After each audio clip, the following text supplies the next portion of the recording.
Defining motion media.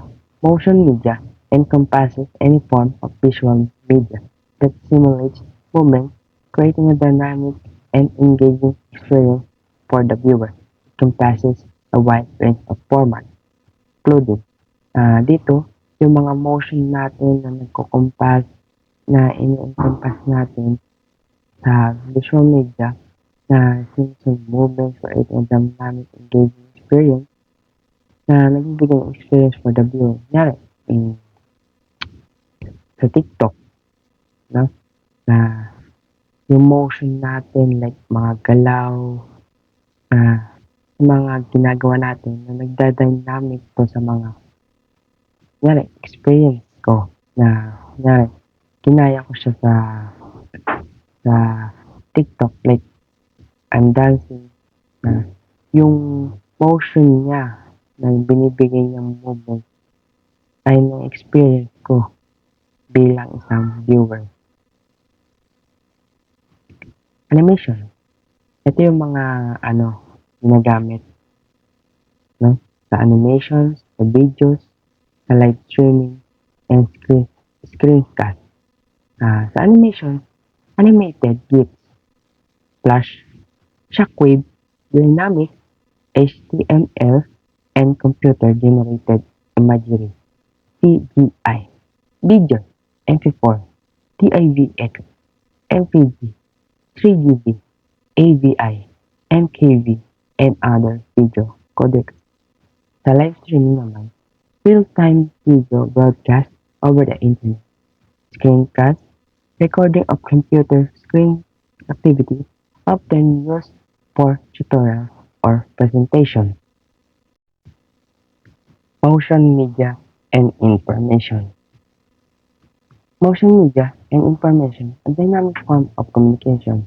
Dito ay modern na to sa atin ng pakikipag-usap na minsan yung mga motion natin sa media or sa mga videos or mga pagsasalita natin sa mga videos or in personal na nagbibigay ito sa mga kausap natin, sa mga tao na nakakita ng ating mga video or sa television na nagre-reflect ng galaw, ng motions, reflect ng shadows, at iba pa. Motion media, a captivating blend of visual and auditory elements, has become a cornerstone of modern communication. Its ability to convey information through movement and sounds make it a powerful tool for education. Yun nga, nabanggit ko nga din na yung movements natin at sounds sa ating mga sarili or sa ibang tao na nagbibigay ito na malakas na para sa ating mga edukasyon, mga ganun. Entertainment and advertising, this exploration delves into the multifaceted nature of motion media, examining its characteristics, types, advantage, limitation, and design principles.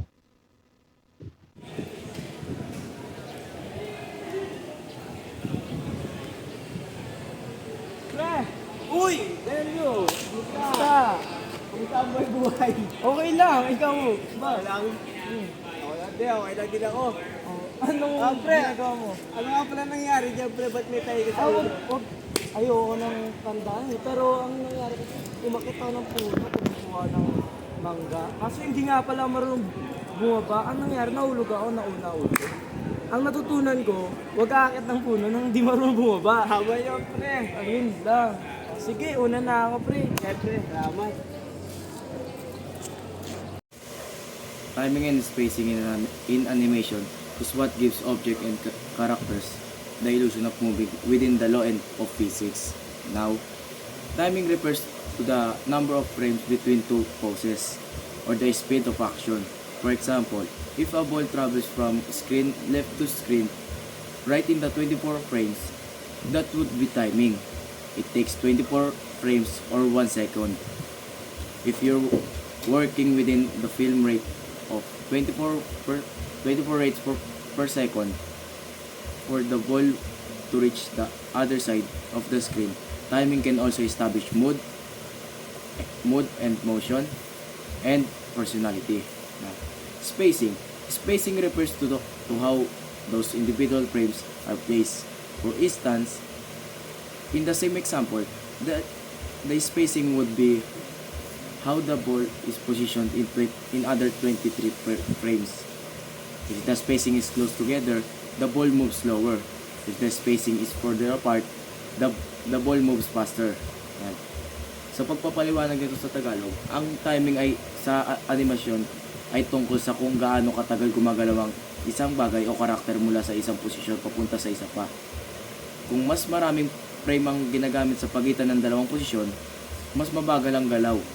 Kung kaunti lang ang frame, mas mabilis. Halimbawa, kung ang bola ay tatawid sa screen sa loob ng 1 segundo o 24 frames, ito ay isang halimbawa ng timing. Depende sa bilang ng mga frame, maaari rin itong magpakita ng emosyon o personalidad ng karakter. Samantala, ang spacing ay tumutukoy sa distansya o agwat ng bawat posisyon ng bagay o karakter sa bawat frame. Kung malapit-lapit ang posisyon ng bawat frame, mabagal ang galaw. At kung malayo ang mga ito, mas mabilis ang kilos. Ibig sabihin, ang spacing ay pagkakalat o lapit ng kilos ng bagay sa bawat frame na nagbibigay ng pakiramdam kung mabilis o mabagal ito gumalaw. Simulations allow for safe observation. It can cut across different cultures and groups.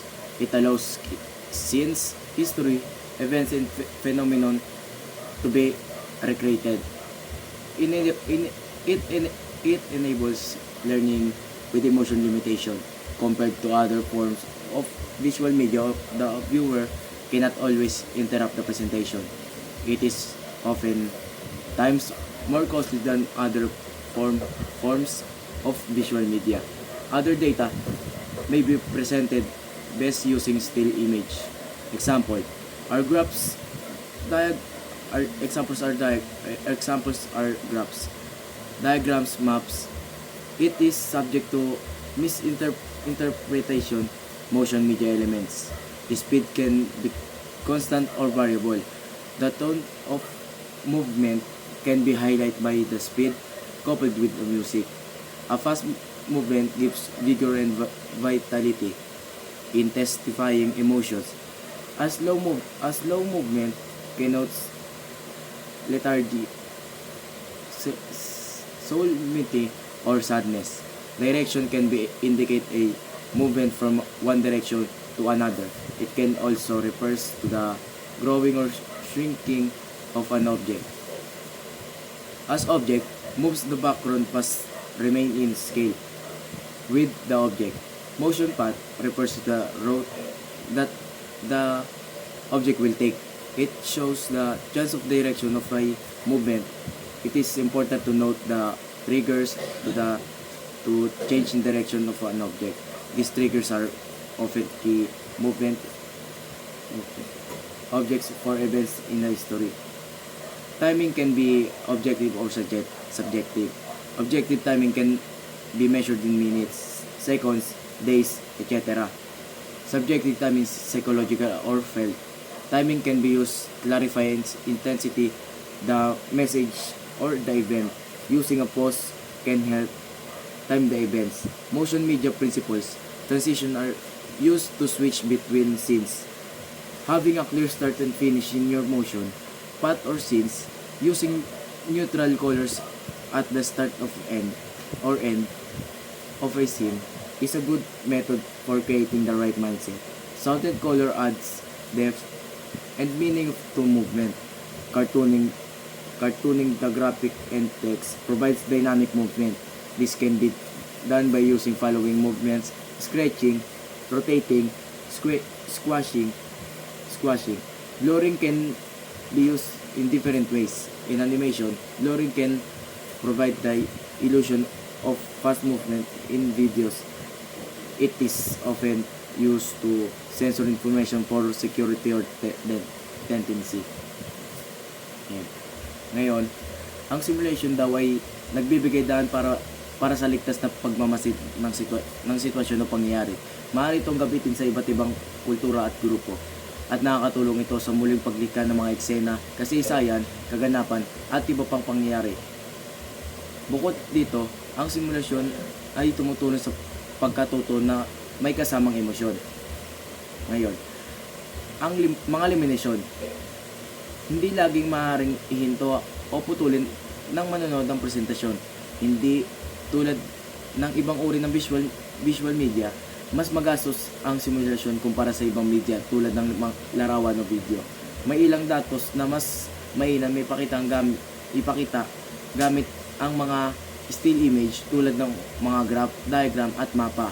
Mas posibilidad ng maling pagkakaintindi sa ipinakita sa simulasyon.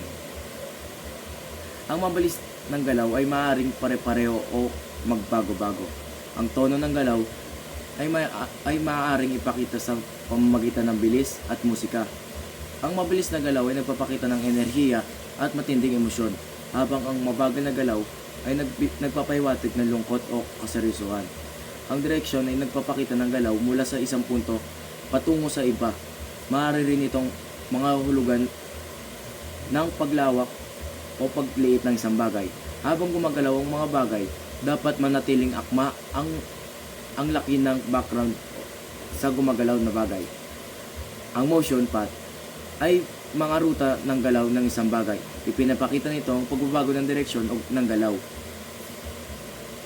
Ang mga pagbabago sa direksyon ay madalas na naapektuhan ng mahalagang bagay o pangyayari sa kwento.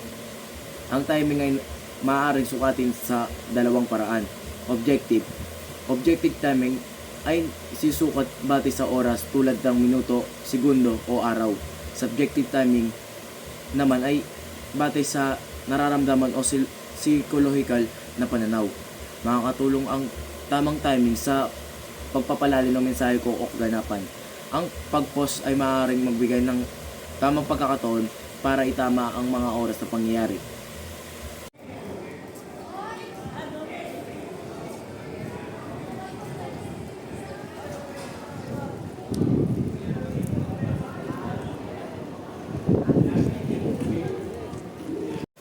A motion picture cameraman, often referred to as cinematographer or director of photography, or DP, is a pivotal figure in a filmmaking process responsible for bringing the visual narrative of the story to life.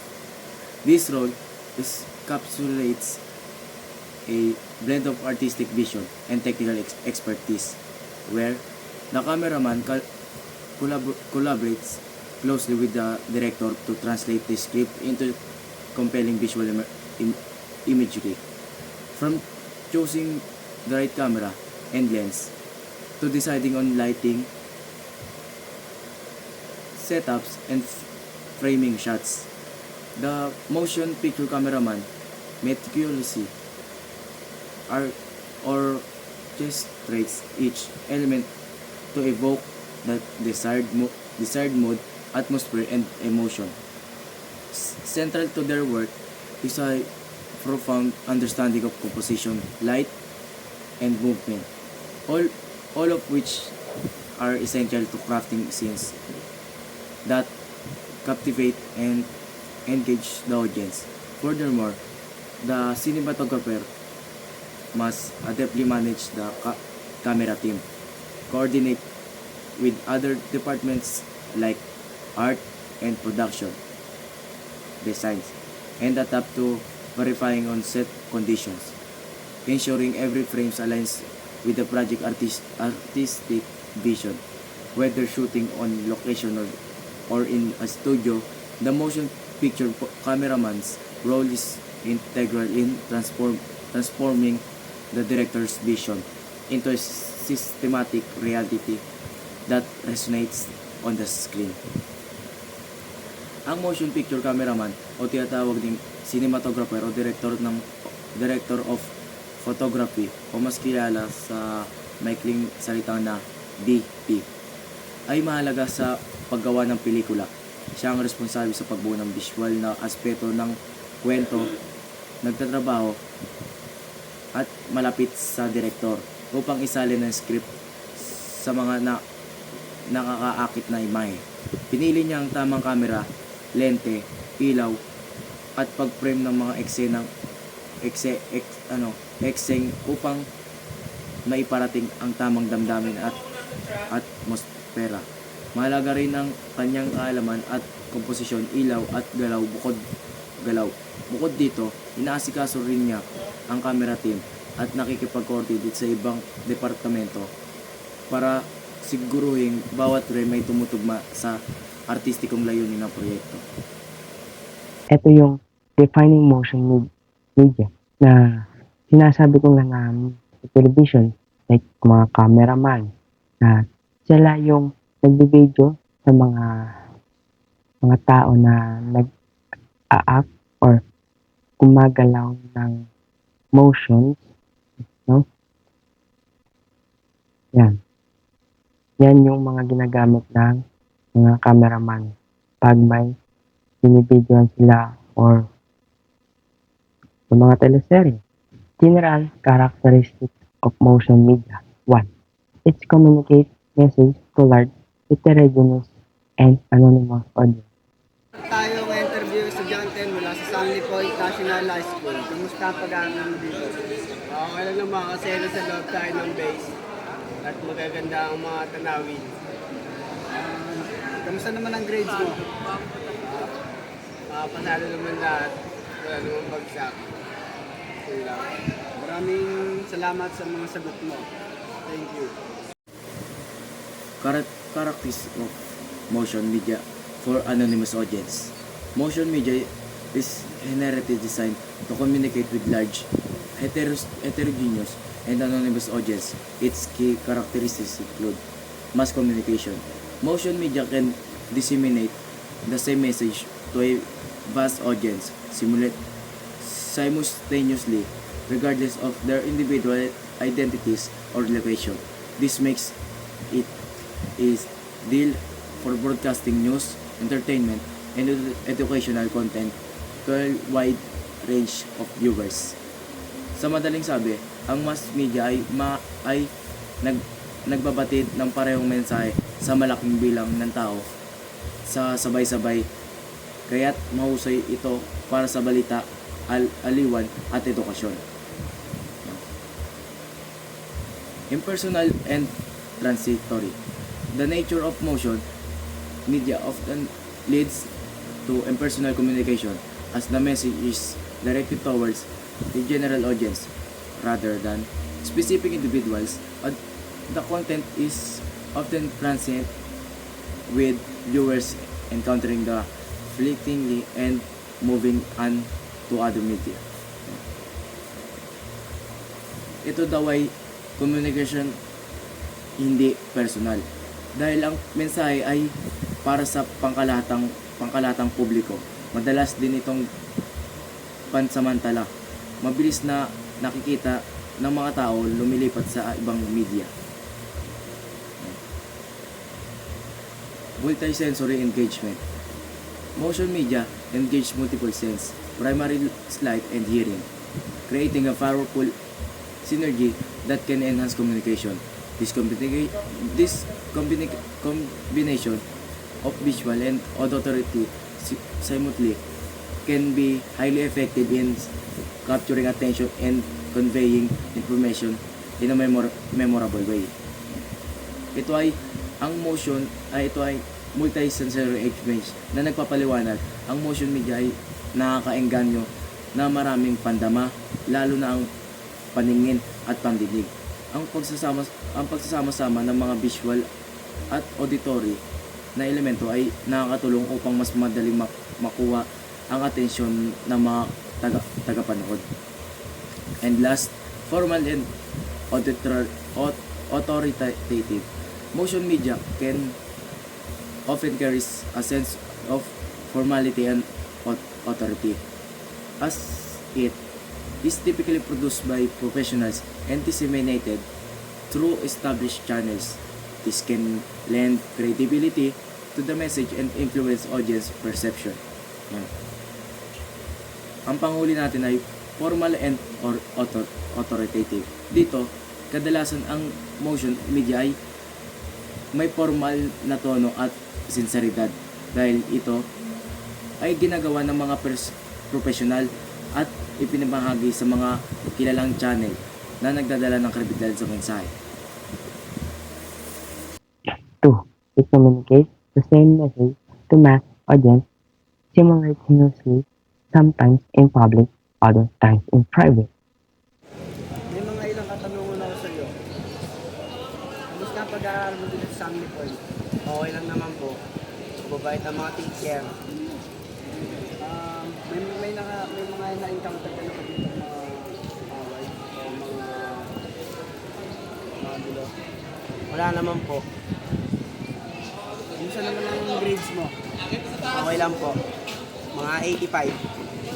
Maraming salamat sa mga iyong kasagutan. Thank you. 3.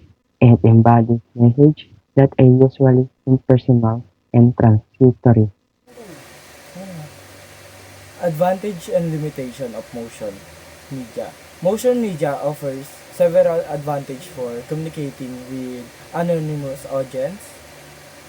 Increase engagement. Motion media can capture attention and enhance understanding through its dynamic visual and engaging narrative. This can lead to gather retention of information and more positive learning experience. Effective learning motion media can effectively demonstrate process, illustrate complex concept, and provide immersive learning experience. This makes it a valuable tool for education, training, and knowledge demonstration. Cultural understanding. Motion media can bring cultural device by providing insight into different culture, perspective, and experience. This can frustrate empathy and understanding among diverse audience.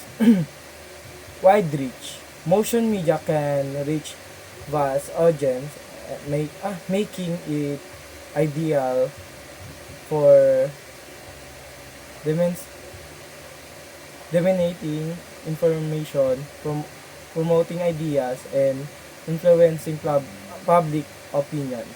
This makes it a powerful tool for social movement, political campaign, and public awareness initiative. Ito naman, mga kaalaman at limitasyon ng media at ng galaw. Nag-aalok ng media ng galaw ng ilang kaalamangan para sa pakikipagkomunika sa mga sa mga hindi kilalang audience. Tumataas ang pakikilahok. Ang media ng paggalaw ay maaaring makuha ang atensyon at mapahusay ang pag-unawa sa pamamagitan ng dynamic na mga visual at nakakatuwang mga naratibo. Ito ay maaaring magresulta sa mas mataas na pagpapanatili ng impormasyon at isang mas positibong karanasan sa pagkatuto. Epektibong pagkatuto. Ang media ng galaw ay maaaring mabisang magpakita ng mga proseso, magpaliwanag ng mga komplikadong konsepto, at magbigay ng mga immersive na karanasan sa pagkatuto. Ginagawa nitong isang mahalagang kasangkapan para sa edukasyon, pagsasanay at pagpapakalat ng kaalaman.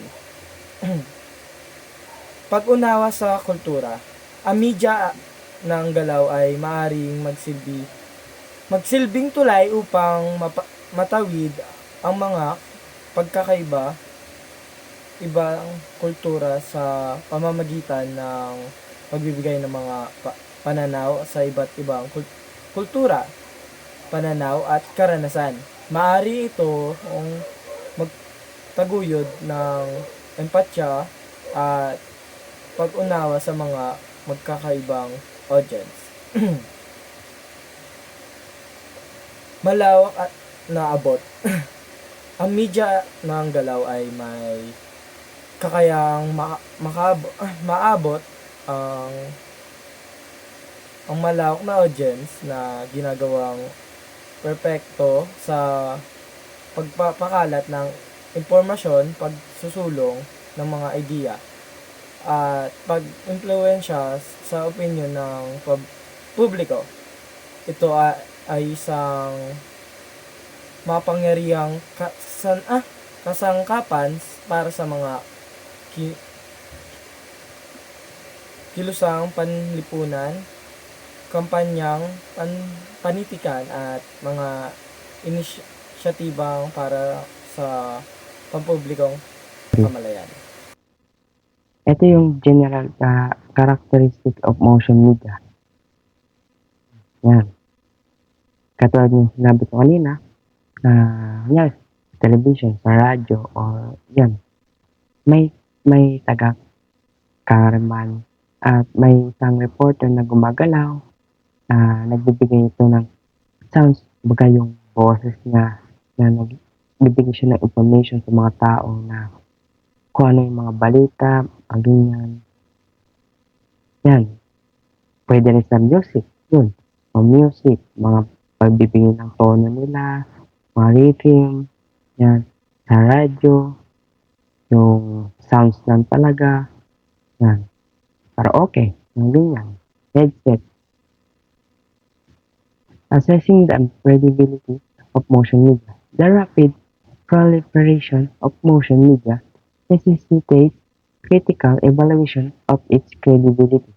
Several factors contribute to determining the reliability of motion media. Kumbaga, dito, nagbibigay talaga ng mga totoong motion in media na hindi ito gawa-gawa lang, hindi ito peke, mga ganun. Na nagbibigay ito ng evaluation na credibility talaga. Validity of information. Is the information presented accurate, verifiable, and supported by credible source? Source is the source of the information, reputable, and biased, and known for accurate reporting. Relationship of the author to the event. Does the author have first-hand knowledge or experience with the event depicted? Technically, methods of detecting tampering fake video. These methods include assessing the smoothness and movement, consistency in lighting and shadows, and the scale and size of object within the video.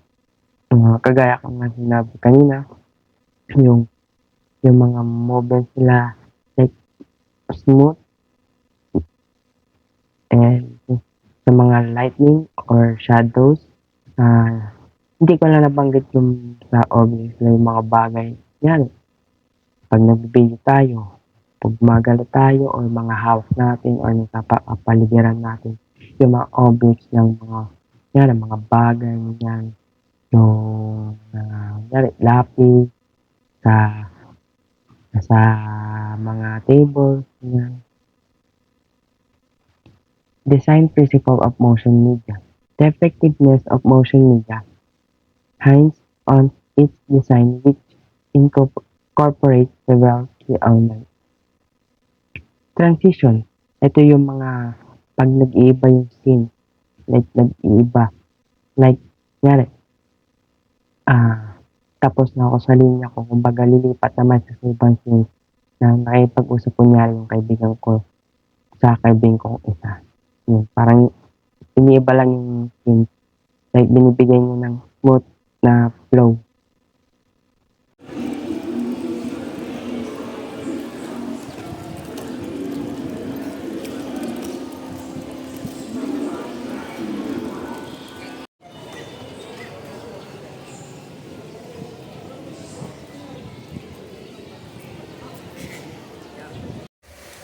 Types of transition. Transition in motion media can be broadly categorized into two main types.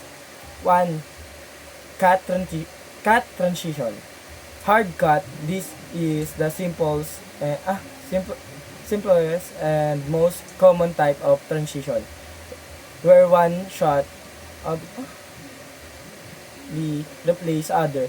Hard cuts are often used to create a sense of immediate surprise or shock. Jump cut. This type of cut involves a sudden jump forward into backward in time, often used to create a sense of continuity of disorientation. Jump cut, fading out one shot while simultaneously fading in the next shot.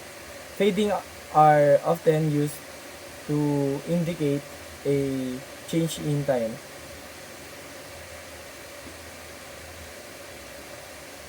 Location or mood. Dissolve. This transition involves gradually blending one shot into the next, creating a sense of continuity of connection. Dissolve are often used to transition between scenes, memorize and different perspective. Wipe. This transition involves a line or shape moving across the screen, replacing one shot with other. Wipe can be used to create a sense of movement, direction, and emphasis. slide. This transition involves sliding one shot over other, creating a sense of motion or displacement. Slide can be used to create a sense of speed, movement, and transition between different locations. Purposes of transition. Transition serve several important purposes in motion media. Connecting scenes. Transitions provide a smooth and seamless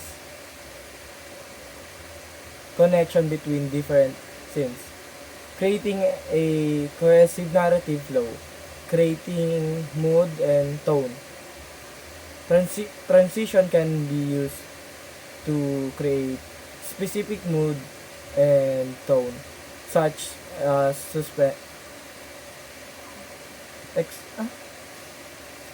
excitement or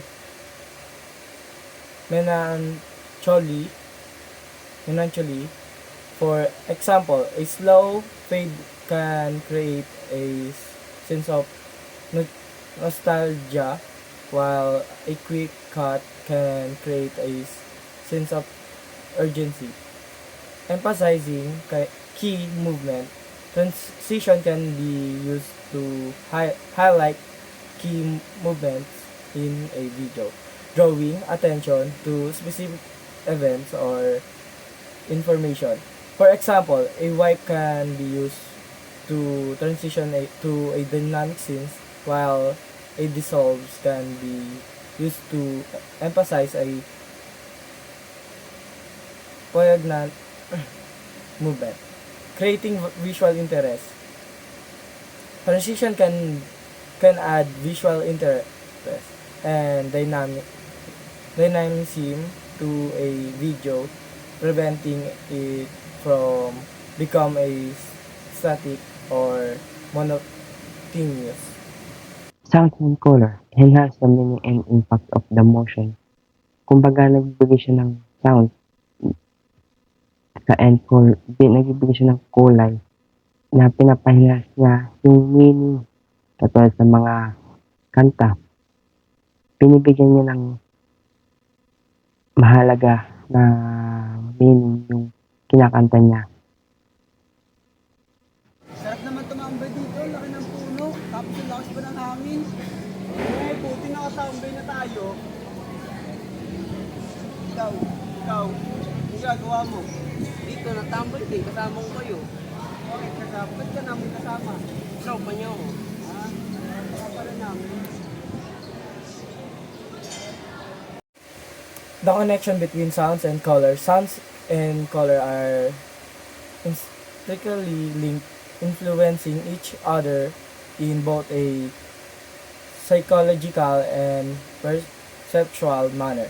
This connection stems from the fact that both are processed by the brain in similar region, leading to phenomenon known as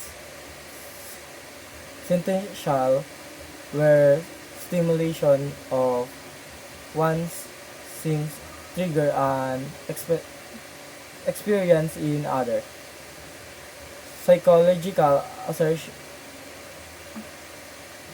association, certain colors and sounds evoke a specific emotion and association. For example, the color red is often associated with passion, anger, or danger, while the sounds of a heartbeat evoke feeling of love, excitement, or anxiety. Perceptual harmony, color, and sounds can create a sense of harmony or dissonance depending on their relationship. For example, warm color like red, orange, and yellow often complement bright, upbeat sounds, while cool color like blue and green tend to pair well with calm, soothing sounds, visual and auditory cues. Yes.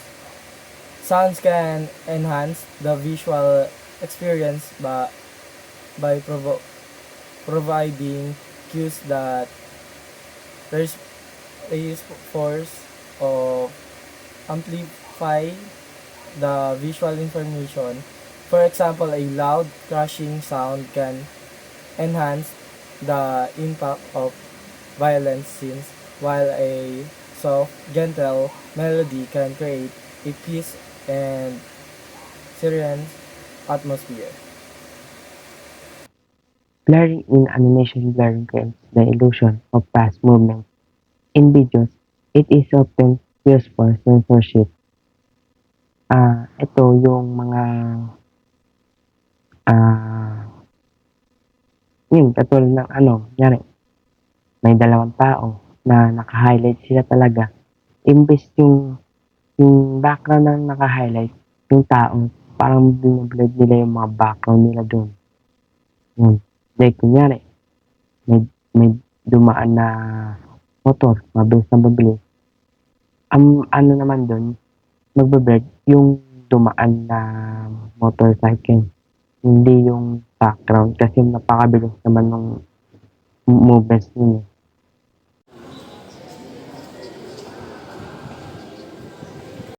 Blurring in motion media, a tool for artistic expression and narrative enhancement. Blurring, often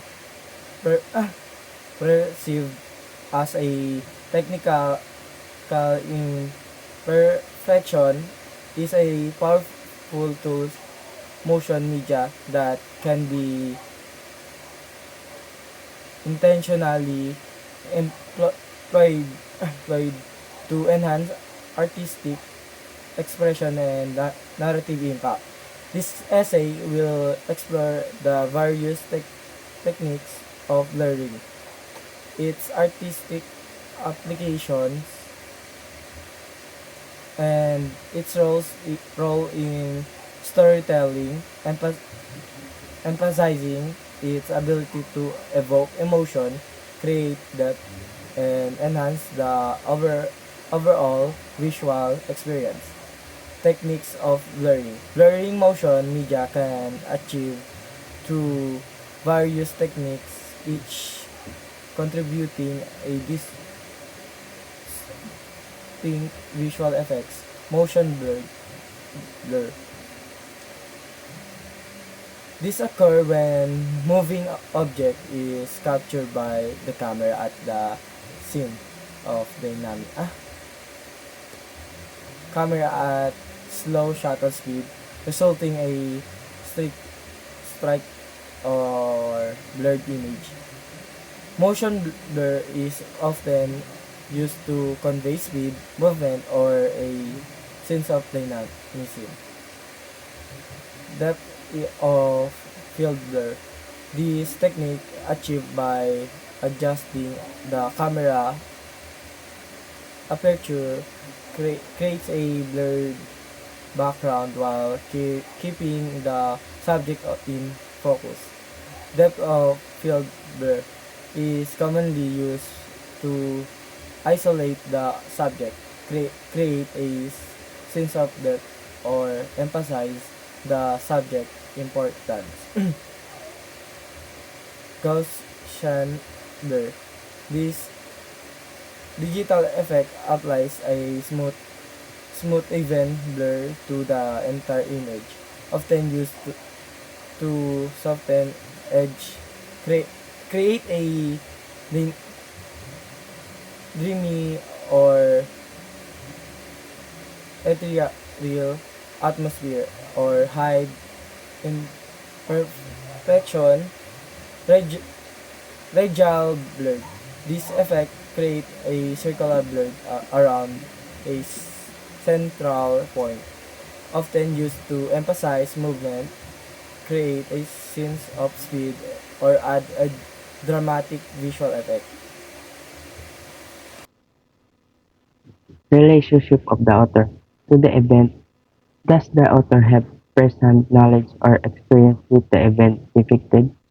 Technical methods of detecting tempering fake videos. These methods include assessing the smoothness and move of movements, consistency in lighting and shadows, and the scene and size of objects within the video.